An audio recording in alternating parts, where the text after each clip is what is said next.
Students, हमें पता है कि पाकिस्तान की पॉलिटिक्स के अंदर 10,000 किस्म के मसले हैं। ठीक है। अब सबसे पहले देखते हैं कि पाकिस्तान की जो पॉलिटिक्स है उसके अंदर जो अभी जो मसाइल सबसे पहले आ रहे हैं वो कौन कौन से हैं, और आपने इसी तरह की हेडिंग्स लगानी है पेपर में। नंबर 1, पोलराइजेशन है।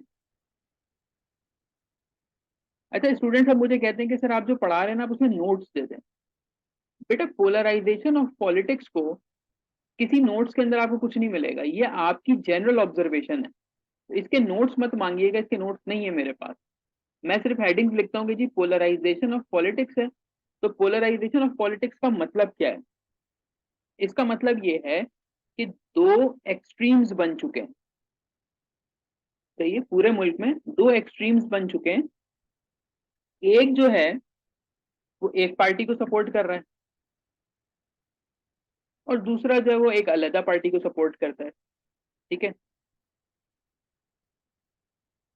अब इसकी मिसाल इमरान खान वाली एपिसोड से आपके सामने है। ठीक है ना, कि एक ऐसा तबका था हमारे मुल्क में कि वो इनके खिलाफ कुछ सुनना ही नहीं चाहता था। आप लोगों ने भी इस बात को रियलाइज किया होगा कि जी पूरी दुनिया को कुछ भी कह लो, इमरान खान को कोई कुछ नहीं बोलेगा। अगर आपने इमरान खान को कुछ बोला तो कॉन्सिक्वेंसेज आपके सामने होंगे। ये बात अभी की है, पिछले अगर 2-3 साल अगर आप बैक जाए तो यही चलता था मुल्क में। घरों के अंदर लड़ाइयां थी, इतना ज्यादा लोग एक्सट्रीमिस्ट बन चुके थे। तो इसी चीज को पोलराइजेशन ऑफ पॉलिटिक्स कहते हैं। ठीक है। कि दो आपके पास एक्सट्रीम्स बन चुकी हैं, तो आप इसके अंदर लिखेंगे कि पाकिस्तान का सबसे बड़ा मसला यह है कि इसके अंदर पोलराइजेशन है। हमारे पास टॉलरेंस नहीं है एक दूसरे को सुनने के लिए।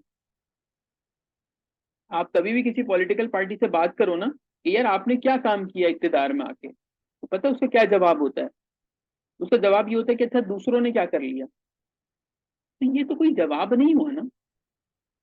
आपसे कोई बोले कि आप क्यों फेल हुए ऐसे के पेपर में, आप बोलेंगे भाई और पाकिस्तान में 9,000 बच्चा और भी फेल हुआ है।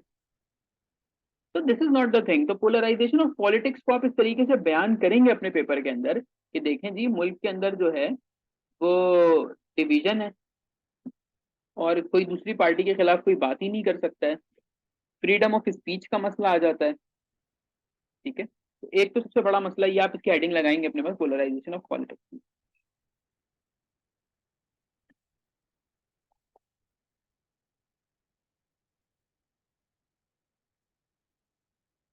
एक मसला आता है आपके पास, स्टेट की और पॉलिटिकल पार्टीज की आपस में लड़ाइयाँ हैं।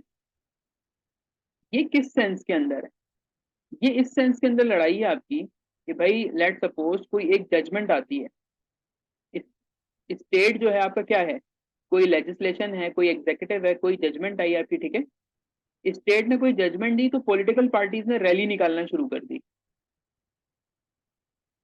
अब पॉलिटिकल पार्टीज जब रैली निकाल रही है, मुल्क को जाम कर रही है, इंफ्रास्ट्रक्चर को नुकसान पहुंचा रही है, तो स्टेट मजबूर हो जाता है कि वो अपने फैसले चेंज करे। इसकी ताजा मिसाल मैं आपको बताऊं कि इमरान खान के दौर में एक आपने फाइनेंस मिनिस्टर लगाए थे। ठीक है, अगर आप लोगों को याद होगा, वो फाइनेंस मिनिस्टर जो थे वो अहमदी थे। ठीक है। बट वो बहुत काबिल बंदा था, उसे बहुत ज्यादा प्राइजेस मिले थे, सब मिला था। लेकिन जैसे उसको लगाया उसके बाद कैसा अवाम की तरफ से बैकलैश आया कि जी आप एक अहमदी को इस पोस्ट पे नहीं लगा सकते। तो हमारे मुल्क में इतना एक्सट्रीमिज्म मौजूद है यहाँ पे। पॉइंट समझ में आ रहा है? तो जी धरने हुए, एहतजाज हुए, सोशल मीडिया पे लोगों ने बॉयकॉट करना शुरू कर दिया। तो जब इतने सारे मसाइल हुए तो स्टेट यानी कि वजीर आजम साहब को खुद स्टेप बैक करना पड़ा। पॉइंट समझ में आ रहा है आपके?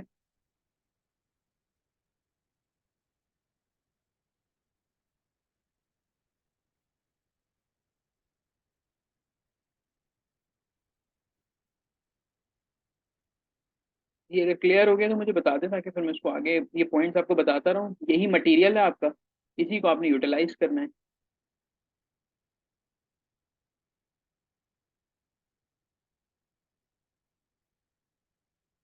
ये मुझे चैट पे बता दीजिएगा अगर ये पॉइंट्स आपके क्लियर हो रहे हैं।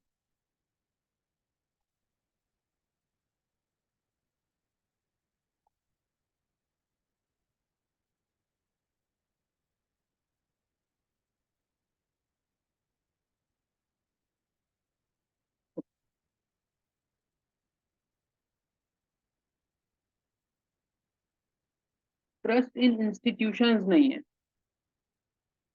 हमारे पास। अगर आप किसी से पूछे भाई कौन सा सबसे ज्यादा ट्रस्टेड इदारा है, तो शायद आपको जवाब में एक ही चीज सुनने को पहले मिलती थी। वो कौन सा इदारा था आपका? वो आर्मी का। ठीक है, आर्मी का इदारा जो सिर्फ उसके ऊपर लोग ट्रस्ट करते हैं, इसके अलावा किसी और इदारे के ऊपर लोग ट्रस्ट नहीं करते। अब मामला यूं है कि जब आपके इदारों के ऊपर ट्रस्ट ही नहीं होगा, तो फिर आपका मुल्क चल ही नहीं सकता। अब इदारे का क्या मतलब है? कौन कौन से इदारे आपके पास मौजूद हैं? लोग एफआईआर नहीं कटवाते पुलिस के बिहेवियर की वजह से, कोर्ट में नहीं जाते कि भाई वहां पे रिश्वत चलती है, लोग अपना लीगल काम भी ब्राइब देके करवा रहे होते हैं। ठीक है, तो इधर कोई इशू नहीं है। ये तीन ही पॉइंट्स अभी तक हमने डिस्कस किए हैं इसके अंदर कि पाकिस्तान में पोलराइजेशन है, कॉन्फ्रंटेशन ऑफ पॉलिटिकल पार्टीज है, इंस्टीट्यूशंस के अंदर लोगों को ट्रस्ट नहीं है क्योंकि ड्यू टू करप्शन है, और नेपोटिज्म बहुत ज्यादा है यहाँ पे ना। आप किसी एक इदारे में जाएं तो आपको वहां पे उसी एक पर्टिकुलर कास्ट के बंदे या उसी एक जमात के बंदे बैठे हुए नजर आएंगे। ठीक है, अगर हम सिंध की बात कर लें तो आपको पता है कि जी सिंध के अंदर जितने भी ऑफिस हैं उधर कौन बैठे हैं। ठीक है, तो एक तो ये बड़ा मसला है हमारे साथ कि ये तीन चीजें आप अपने पेपर में लिखेंगे। पोलराइजेशन है, कॉन्फ्रंटेशन स्टेट की लड़ाई हो जाती है, इसमें धरनों की बात करेंगे, और इंस्टीट्यूशन पे हमें ट्रस्ट मौजूद नहीं है हमारा। अब बच्चे कहते हैं कि सर वो जो आप बुक रेफरेंस की बात करते हैं तो इस टॉपिक में बुक रेफरेंस कैसे देंगे? इंस्टीट्यूशंस जो हैं, अब इसको गौर से सुनिएगा पूरे कंसेप्ट को। इंस्टीट्यूशन इंस्टीट्यूशंस आपके पास ना दो किस्म के होते हैं। ठीक है, इंस्टीट्यूशंस की दो टाइप्स हैं आपके पास बेटा। एक आपके पास कहलाती है इंक्लूसिव,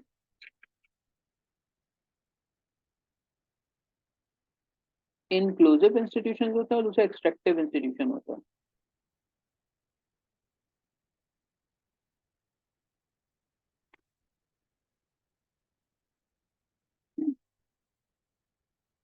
ठीक हो गया?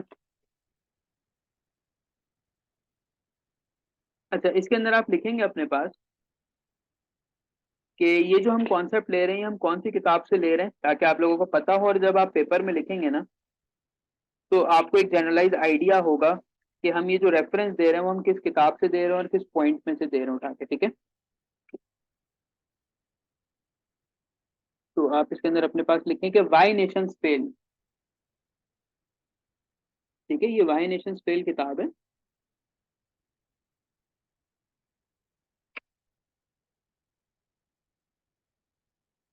जी लिखे यहाँ तक आप लोगों ने?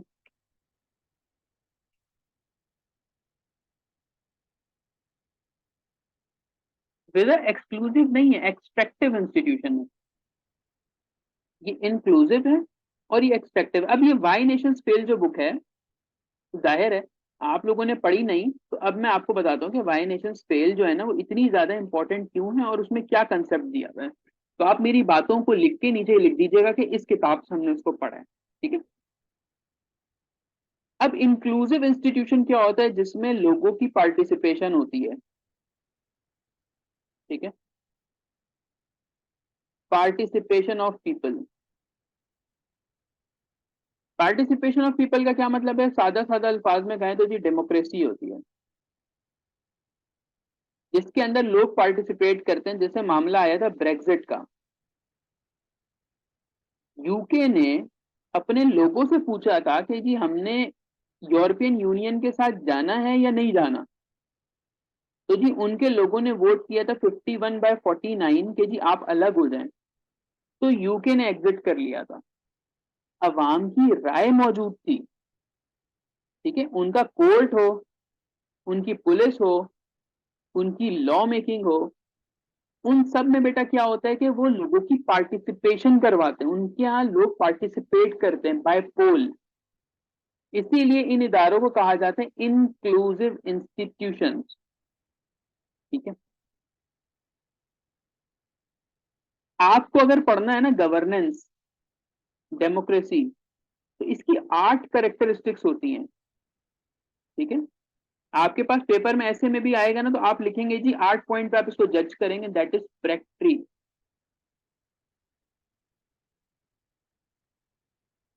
पार्टिसिपेशन, रिस्पॉन्सिवनेस, अकाउंटेबिलिटी है, कंसेंसस है, ट्रांसपेरेंसी है, रूल ऑफ लॉ है, एफिशिएंसी है और इक्वालिटी है।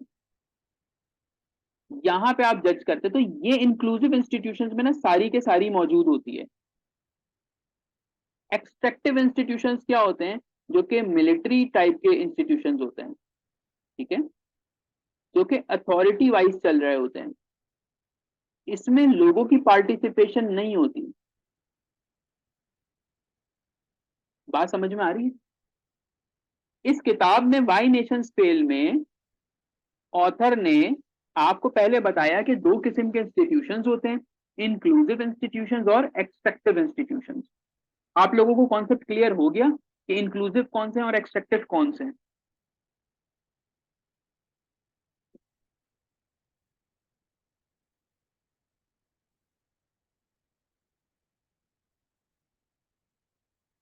ओके। अब वो अपनी बात को ये बता रहा है कि अच्छा, अब मुझे ये बताएं, ये एक्सट्रैक्टिव में आएगा वो। अब आप लोग मुझे बताएं, पाकिस्तान के जो इदारे हैं वो इंक्लूसिव में आएंगे या एक्सट्रैक्टिव में आएंगे?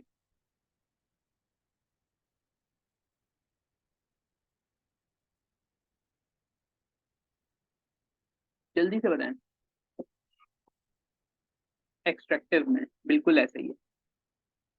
देखो, अब उसने अपनी बात को कैसे बताया? उसने बताया कि यहाँ पे यूएस मौजूद है। ये मैं मैप बनाना आपको सिखाऊंगा यूएसए का ना। ये आप, यूएसए मौजूद है। यूएसए के साथ जो है ना बेटा, वो लगता है मैक्सिको, ठीक है। यूएसए की इस साइड पे आपके ना मैक्सिको लगता है। अब ये गौर से सुनिएगा कि ऑथर किस तरीके से चीजें बता रहा है। वो ये कहता है कि यूएसए और मैक्सिको अपना जो बॉर्डर शेयर करते हैं ना, यहाँ पे एक सिटी है, दैट इज नोगेल, ठीक है। ये जो नोगेल्स है, ये यूएसए में भी लाया करता है और मैक्सिको में भी लाया करता है। लेकिन जो यूएसए वाला नोगेल्स है, जो पार्ट यूएसए के पास है, उधर लोगों का लाइफ स्टाइल अच्छा है, ठीक है। वहां लोगों की इनकम अच्छी है, वहां लोग सुकून में रह रहे हैं, पीस है वहां पे। लेकिन वही पार्ट जब मैक्सिको के पास है, तो वहां लोगों के साथ मसले मसाइल बहुत हैं। वहां पे अगर यूएसए में 10,000 रुपए इनकी जो है वो तनख्वाह है, तो यहाँ पे जो वो 3,000 है। ये सब उसने अपनी किताब में जिक्र किया है। इसी तरीके से वहां पे जो लाइफ स्टाइल अच्छा है, यहाँ पे बुरा है। यहाँ पे अगर एज उनकी जो है 65 है, तो यहाँ पे 60 होगी। मतलब हर तरह से मैक्सिको वाला पार्ट डाउन है। आप ये आर्ग्यू कर सकते हैं कि यार, जब सारी ज्योग्राफी सेम है, सारी ज्योग्राफी आपकी सेम है, आपका बॉर्डर मिलता जुलता है, तो इतना फर्क क्यों है? बेटा वो फर्क इस वजह से है कि यूएसए के अंदर इंक्लूसिव इंस्टीट्यूशंस हैं, यहाँ डेमोक्रेसी है। मैक्सिको के अंदर डेमोक्रेसी नहीं है, यहाँ पे थोपे जाते हैं अपने डिसीजन। तो तरक्की कौन से इदारे करते हैं, तरक्की कौन से ममालिक करते हैं? तरक्की कौन करते हैं? इंक्लूसिव इंस्टीट्यूशंस वाले। ये समझ में आया आपको थॉट कि वाई नेशंस फेल जो है वो क्यों पढ़ाई जाती है?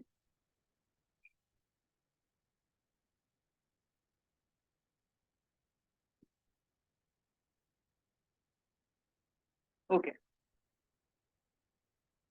अच्छा, उसने फिर और मिसाल दी आपको। ये सारी कुछ मैं अपने पेपर्स में करके आया हूँ स्पेशल के अंदर। नॉर्थ कोरिया और साउथ कोरिया। आपको पता है कि नॉर्थ कोरिया जो है उसको तो लोग मुल्क ही तस्लीम नहीं करते, लेकिन साउथ कोरिया जिसका बॉर्डर टच हो रहा है, ये तरक्की कर रहा है। अगेन आप इसमें भी यही मिसाल कोट करेंगे कि द रीजन इज कि यहाँ पे एक्सट्रैक्टिव इंस्टीट्यूशंस हैं, यहाँ पे इंक्लूसिव इंस्टीट्यूशंस हैं। तो तरक्की करने के लिए, पाकिस्तान को बेहतर बनाने के लिए हमारे इंस्टीट्यूशंस को क्या होना पड़ेगा? इंक्लूसिव इंस्टीट्यूशंस होना पड़ेगा, जो कि हमारे पास नहीं है, ठीक है। तो ये एक रेफरेंस हो गया आपके पास कि वाई नेशंस फेल का हम इस तरह से लिखेंगे और बताएंगे कि जी ये हमने वाई नेशंस फेल से उठाया है। सही है जनाब। अच्छा, अपने पेपर को अच्छा बनाने के लिए आपको कुछ ऐसी चीजें भी इसमें लिखनी है जो कि एक हाईलाइट करे कि यार इस बच्चे के पास कमांड बहुत है, इस बच्चे के पास नॉलेज बहुत है। किस तरीके से कि पाकिस्तान जी डेमोक्रेटिक कंट्री है, 75 ईयर्स में 22 प्राइम मिनिस्टर चेंज हुए। अब ये बड़ा बड़ा आप लिखेंगे अपने पेपर में कि जी 75 सालों में हमने 22 पीएम को चेंज किया, नन विद फुल टर्म। यहां देखें आप मामला। तो आप इस तरह की बात अपने पेपर में करेंगे।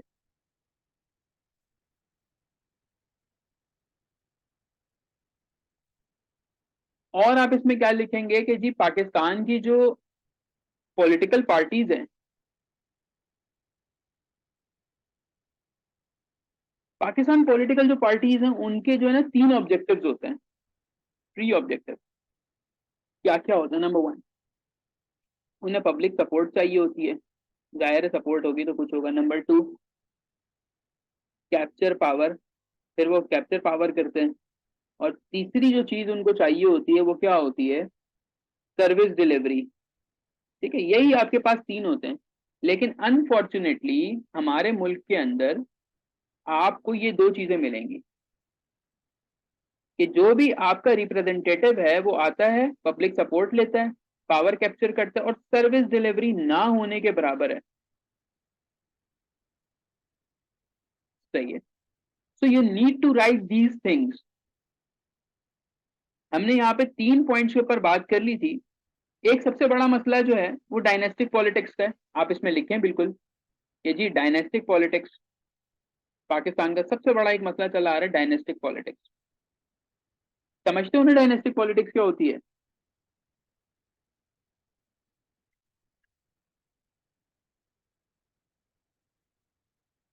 एक डायनेस्टिक पॉलिटिक्स का मसला है, उसके बाद आपके जो भी इलेक्शंस हुए हैं 1970 से लेके, वो सारे के सारे कौन से हुए हैं बेटा? कंट्रोवर्शियल इलेक्शंस थे। मैं भी आपको मिसालें भी दे देता हूँ। पहले हम डायनेस्टिक पॉलिटिक्स पे बात करते हैं।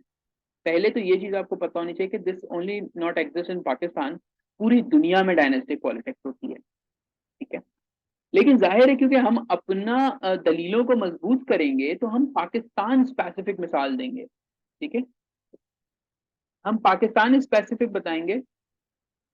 मुगलिया सियासत तो नहीं कहेंगे इसको, ये कहते हैं कि बाप दादा से चली आ रही है। आई डोंट नो कि इसके स्पेसिफिक उर्दू में क्या कहेंगे। मौरूसी सियासत नहीं कहते जिसमें बाप बेटा दादा दादी सब जो है वो सियासत में होते हैं। जैसे मिसाल के तौर पे आप पीपीपी पीएमएलएन ले लें, यहाँ पे ये सिलसिला चल रहा है, और भी पार्टीज हैं। ठीक है, जैसे इंडिया के अंदर आप चले जाओ तो गांधी। ठीक है, इसी तरीके से आप जो है श्रीलंका को अगर आप देखें तो जी वहां पे भी यही वाला सिलसिला है, फिलीपींस में भी है। अच्छा, कनाडा के जो हैं जस्टिन टोरेडो, अगर आप उनके जो पास्ट को देखें तो उनके फादर रह चुके हैं। आप जरा गूगल पे सर्च करिएगा तो इनके फादर खुद जो है वो पॉलिटिक्स से उनका ताल्लुक है। तो इसी तरीके से जो फैमिलीज आ रही है ना इसके अंदर, वो एक मसाइल क्रिएट करती हैं। इससे होता क्या है? इससे होता कुछ भी नहीं है। इससे होता यह है कि आपके पास मैरिटोक्रेसी खत्म हो जाती है। ठीक है, इससे मेरिट जब खत्म हो जाता है तो फिर इंट्रा पार्टी इलेक्शंस और ये सब ये चीजें नहीं होती फिर। तो हम ये भी पॉइंट रेज करेंगे जी पाकिस्तान में डायनेस्टिक पॉलिटिक्स का बहुत बड़ा मसला है। उसके बाद हमारे जो इलेक्शंस हैं वो हमेशा कंट्रोवर्शियल इलेक्शंस रहे। कोई भी इलेक्शन होता है उसके बाद आपको क्या सुनने में मिलता है? धांधली हुई है, धांधली को रिगिंग कहते हैं। ठीक है, रिगिंग हुई है, उसके बाद क्या शुरू हो जाते हैं? प्रोटेस्ट शुरू हो जाते हैं, इलेक्शन रिजल्ट लेट हो जाते हैं। सही है, फिर इसके अंदर जो कैजुअलिटीज हो जाती हैं, लोग मरना शुरू कर देते हैं, मारना शुरू करते हैं, अटैक्स होना शुरू हो जाते हैं, मीडिया वॉर शुरू हो जाती है आपके पास। तो ऐसे में आप मुझे बताओ कि कौन सा मुल्क है जो कि सही चल रहा होगा? और इन सब चीजों के आपको नोट्स कहीं भी नहीं मिलेंगे। ये बातें आपकी ऑब्जर्वेशन है। बात समझ में आती है कि सर अब मैसेज नहीं करिए क्लास के बाद कि सर इसके नोट्स दे दे। बेटा इसके नोट्स कुछ नहीं है, ये जो मैं आपको बता रहा हूँ यही आपने इंग्लिश में ट्रांसलेट करके लिखना है बस, दैट्स इट। और ऐसी बातें करो जो एग्जामिनर रिलेट कर पाए अपने आप से। यहाँ पे एक बहुत बड़ा मसला ये होता है कि हम जी नोट्स के पीछे पड़ जाते हैं ना, तो फिर काम खराब हो जाता है। ठीक है। अच्छा जनाब, अब आप लोगों को मसाइल पता है, मुझसे बेहतर पता होंगे आपको। आप लोग देखते हो चीजें कि यार मसले मसाइल क्या हो रहे होते हैं। अच्छा, आपने सुना है कि ये एक प्लेट बिरयानी पे वोट बिक रहा होता है? ये ऐसी बातें सुनी है कि वोट जो है हम उसको देंगे जो बिरयानी खिला रहा है। कुछ लोगों का ये मानना है कि जी कुछ ऐसे एरियाज हैं रूरल के, वहां पे जी वो 1000-1200 रुपए में वोट बिक रहे होते हैं। ये सब हमने सुनी हुई है बातें। अब आपको इसको पेपर में कैसे लिखना है बेटा, ये आर्ट है। ठीक है। इसको पेपर में आप ऐसे लिखोगे कि जो पब्लिक रिप्रेजेंटेटिव्स है ना, पब्लिक रिप्रेजेंटेटिव्स अप्रोच करते हैं किसको? पुअर मासेस को। ठीक है। ये पुअर मासेस को अप्रोच करते हैं और उनको बोलते हैं कि जी हम आपको दे रहे हैं खाना। देखो बेटा, इंसान की जो जिंदगी है ना, मैस्लो हायरार्की ऑफ नीड्स, आप ये कोट कर सकते हैं थ्योरी मैस्लो की, अगर आप में से किसी ने पढ़ी है। मैस्लो हायरार्की ऑफ नीड्स कहता है कि इंसान को उसकी बेसिक नेसेसिटीज चाहिए होती है जिंदा रहने के लिए। ये फर्स्ट स्टेप है। क्या है जी? रोटी, कपड़ा और मकान। इंसान पूरी जिंदगी इन्हीं तीन चीजों के लिए तो स्ट्रगल कर रहा है। ठीक है। रोटी चाहिए, कपड़ा चाहिए, मकान चाहिए। अब ऐसी पुअर कम्युनिटीज जिनके पास खाने को नहीं है, और तुम्हारा पब्लिक रिप्रेजेंटेटिव जो एमपी या एमएनए है, या जिसको एमपी एमएनए बनना है, वो जब तुम्हें रोटी देता है तो तुम्हें वो अच्छा लगता है। जब वो तुम्हें अच्छा लगता है तो तुम क्या बोलते हो? भाई वोट हमने किसको देना है? इसी को देना है वोट हमारा। ये हर जगह प्रॉब्लम है। वो हमारे यहाँ कराची में भी यही है कि जब आपके वोटिंग करीब आती है, इलेक्शंस करीब आते हैं, तो जी रोड बनना शुरू हो जाती है, लाइटें लग जाती हैं, सुकून का माहौल हो जाता है। तो ये सब दिखावा एक तरीके से। एनी हाउ, तो जी जब वो मुझे रोटी दे रहा है तो मेरा वोट उसको पड़ेगा। अब ये क्या करते हैं? टारगेट करते हैं कम्युनिटीज को। ठीक है। ये पूरी पूरी कम्युनिटीज को टारगेट करते हैं, फिर वहां से इलेक्शन जो ये विन कर जाते हैं। कहते हैं ना, डेमोक्रेसी के अंदर एक अरस्तु और 100 गधे, तो 100 गधे ज्यादा बेहतर है। बिकॉज डेमोक्रेसी में क्वांटिटी मैटर करती है, क्वालिटी नहीं करती। कि भाई एक सोक्रेट्स है, ठीक है, एक पीएचडी वाला बंदा जिसने पीएचडी किया हुआ है, और एक मजदूर है। डेमोक्रेसी में ये सारे बराबर हैं क्योंकि सबके पास एक एक वोट है। तो अगर एक सोक्रेटिस हो, एक अरस्तु हो, और इनके आगे 100 जाहिल हो, तो डेमोक्रेसी में 100 जाहिलों की ज्यादा वैल्यू होती है। तो you need to write these things in the paper. Point clear हो रहा है? हमारे साथ सबसे बड़ा मसला ये है कि बेटा हम जो है ना वो लिखी लिखाई चीजों के ऊपर जा रहे होते हैं।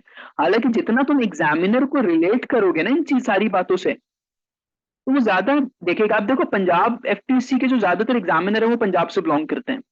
ठीक है। तो आप उनको थोड़ा सा बताओ कि जी जब डेवलपमेंट हुई तो पूरे पंजाब की होनी चाहिए थी, सर्टेन एरियाज की डेवलपमेंट हुई है। उन एरियाज की डेवलपमेंट हुई जहां से उन्हें वोट पड़ता है। मैं कराची की बात करूंगा तो मैं लिखूंगा कि जी हमारे डेमोक्रेसी कैसे चलेगी जब हमारे यहाँ एक बल्दियाती इलेक्शन के रिजल्ट 3-3 4-4 दिन बाद आ रहा है, एक एक जगह का नतीजा। जिस चीज में ज्यादा टाइम लगता है वो चीज खराब हो जाती है। ये सारे पॉइंट्स आप रिलेट करें पेपर के अंदर, तो एग्जामिनर को पता चलेगा कि बच्चा जो है ये रट्टा लगा के नहीं आया हुआ, इसकी ऑब्जर्वेशन अच्छी है। पॉइंट समझ में आ रहा है?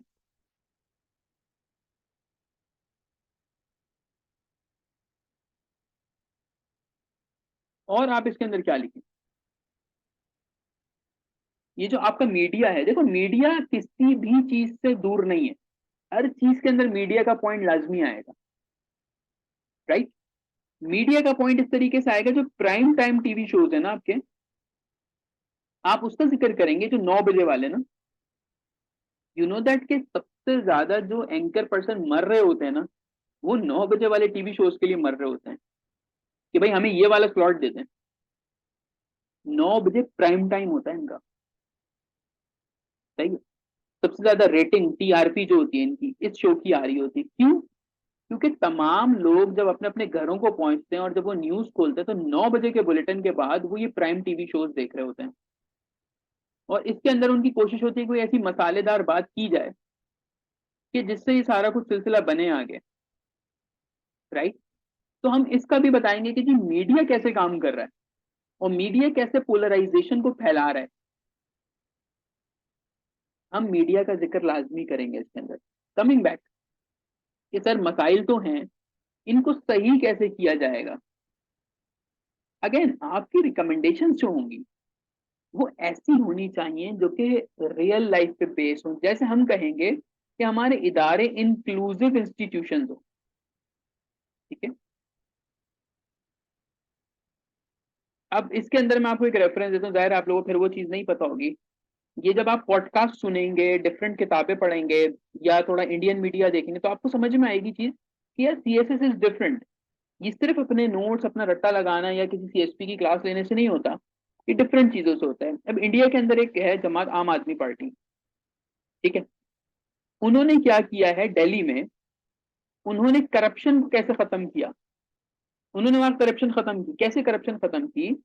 उन्होंने कहा आपको कोई पासपोर्ट बनाना हो, आपको आधार, उनके आधार कार्ड होते थे, हमारे शनाख्ती कार्ड होता है ना, कोई राशन लेना हो, कोई भी गवर्नमेंट रिलेटेड आपका कार्ड होगा, अब उसके लिए आपको लाइन नहीं लगानी। ठीक है बेटा। उन्होंने क्या किया, उन्होंने बना दी ऐप, एक एप्लीकेशन बना दी।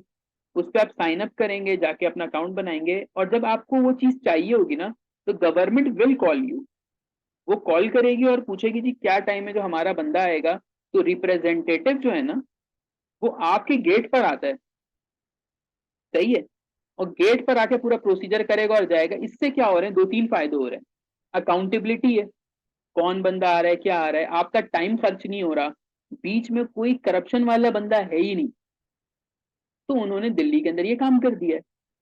तो क्या ये चीज पाकिस्तान में पॉसिबल है जो आम आदमी पार्टी वहां पे कर रही है? तो जी ये बिल्कुल पॉसिबल है पाकिस्तान में। बात क्लियर हो रही है आपको?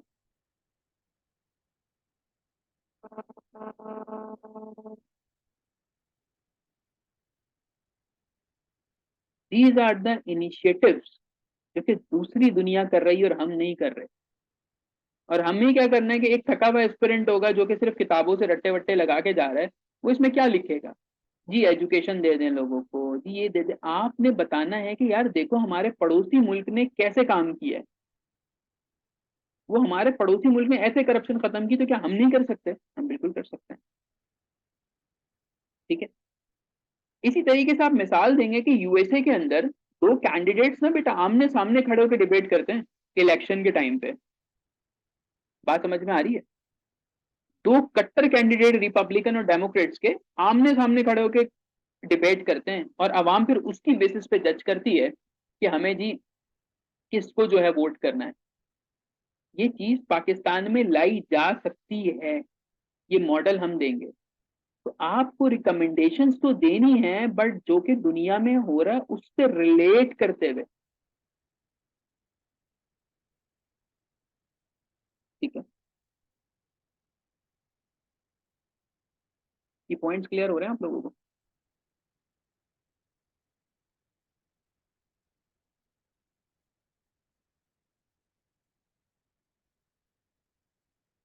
Okay good. हमें पॉलिटिकल टॉलरेंस की जरूरत है। What is political tolerance?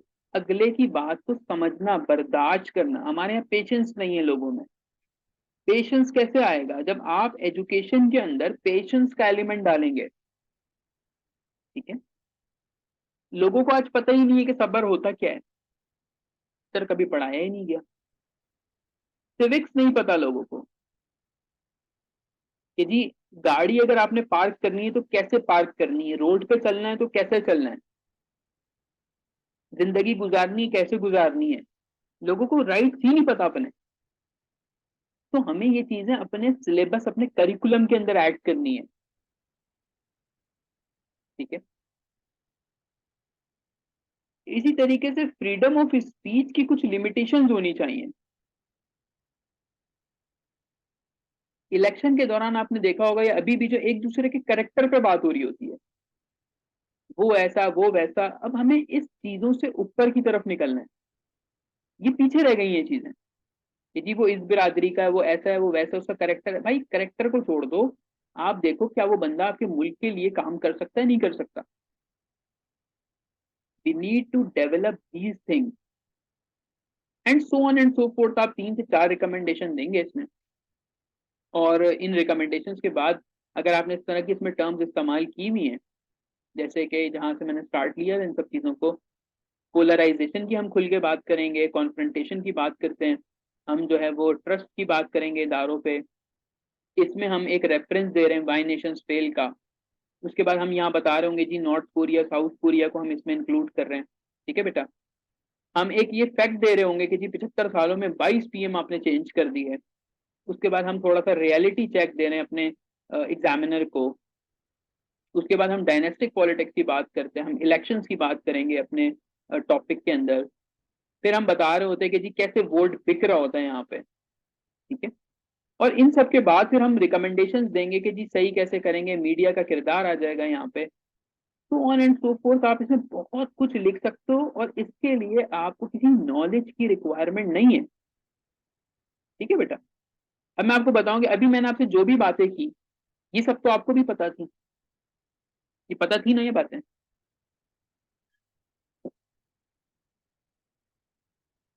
इसमें सिवाय मुझे लगता है वाई नेशन फेल का जो कंसेप्ट है, मैस्लो हायरार्की ऑफ नीड्स है, और ये आम आदमी पार्टी, शायद ये 2-3 बातें नहीं पता, लेकिन बाकी तो क्रक्स आपको पता था इसका।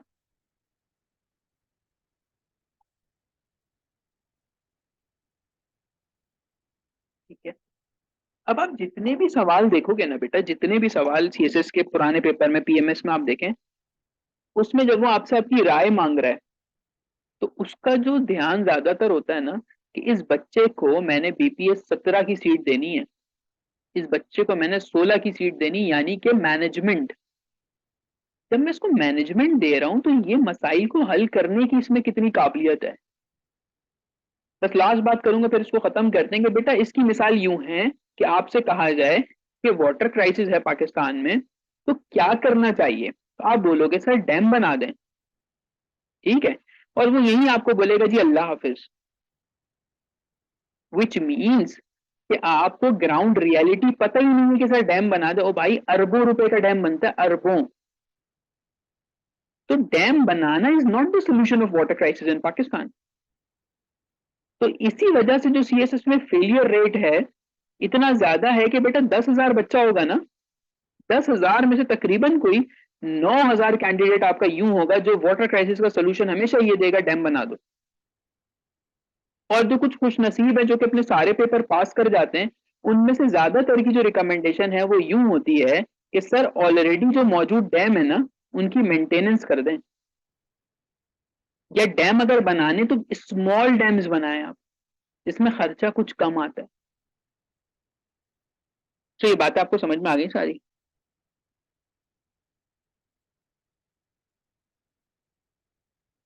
क्लियर हो गया पूरा, कि जब भी इस तरह का कोई टॉपिक आएगा तो कितनी हमने वास्ट डायमेंशन से उठा के यहाँ पे चीजें हमने डालनी है। ओके जी, क्लास का टाइम हमारी खत्म हो रहा है। नेक्स्ट क्लास जो होगी हमारी वो 2 मिनट बाद स्टार्ट करते हैं, वो ऐसे की होगी, और उसका जो टॉपिक हम रखेंगे वो कुछ डेमोक्रेसी से रिलेटेड रखते हैं। ठीक है, डेमोक्रेसी और गवर्नमेंट से रिलेटेड, सेंटर प्रोविंस रिलेशनशिप हो सकता है उसका टॉपिक, ताकि आपका ना एक आइडिया क्लियर हो जाए कि इस तरह के एसेज आएंगे तो हम उसको कैसे सॉल्व करेंगे। ठीक है जनाब, और जो क्वेश्चन आंसर सेशन होगा ना वो क्लास से पहले करते हैं, अगली क्लास में। लिंक आपको भेजूंगा, ज्वाइन कीजिएगा। अल्लाह हाफिज।